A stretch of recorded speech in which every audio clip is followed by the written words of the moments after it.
Faire du partenariat public-privé un pivot stratégique de développement économique, c'est ce à quoi s'attellent les acteurs économiques et pouvoirs publics en marge du premier forum sur le partenariat public-privé en République du Congo, ouvert ce 30 mai par le Premier ministre congolais Anatole Kouliné Makosso en format hybride. Pour le ministère de la Coopération internationale et de la promotion du partenariat public-privé, l'ambition est de booster les investissements dans les domaines en étroite corrélation avec la politique de diversification économique et au nouveau paradigme de financement plus innovant. Le président de la République, son Excellence M. Denis Sassou Nguesso, dans sa vision éclairée du développement de notre pays, a décidé de faire du partenariat public-privé un mode de financement de projet. Cette grande et ambitieuse décision a été prise pour de nombreuses raisons, mais nous pouvons principalement en retenir trois.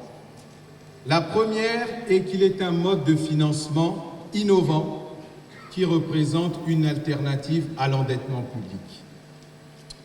La seconde raison est qu'il favorise non seulement la création de richesses et d'emplois directs et indirects, mais aussi l'acquisition des expertises nécessaires à notre développement.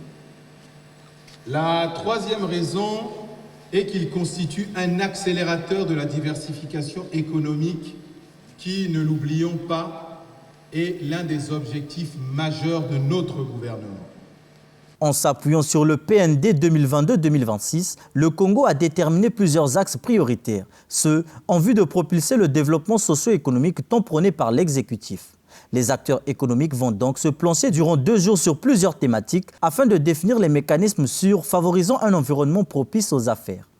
Ce mode de financement à la fois innovant et gagnant-gagnant permettra de mieux valoriser notre potentiel et nos atouts dans tous les secteurs d'activité.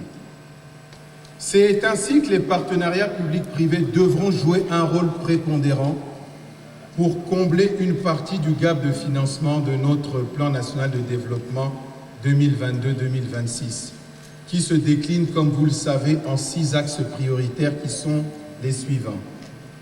Le développement de l'agriculture au sens large, le développement industriel, le développement de nos 4 zones économiques spéciales, le développement du tourisme, le développement de l'économie numérique, ainsi que la promotion immobilière. C'est donc en priorité dans ces domaines que nous souhaitons attirer les investissements dans notre pays, mais nous restons bien entendu ouverts aux investissements dans d'autres domaines, car nous avons conscience que l'élément fondamental de l'économie est la création de richesses, car c'est elle qui génère la croissance et l'emploi.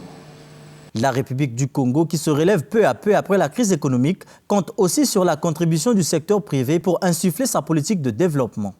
Il est indéniable que le secteur privé joue un rôle primordial en tant qu'acteur important du développement durable.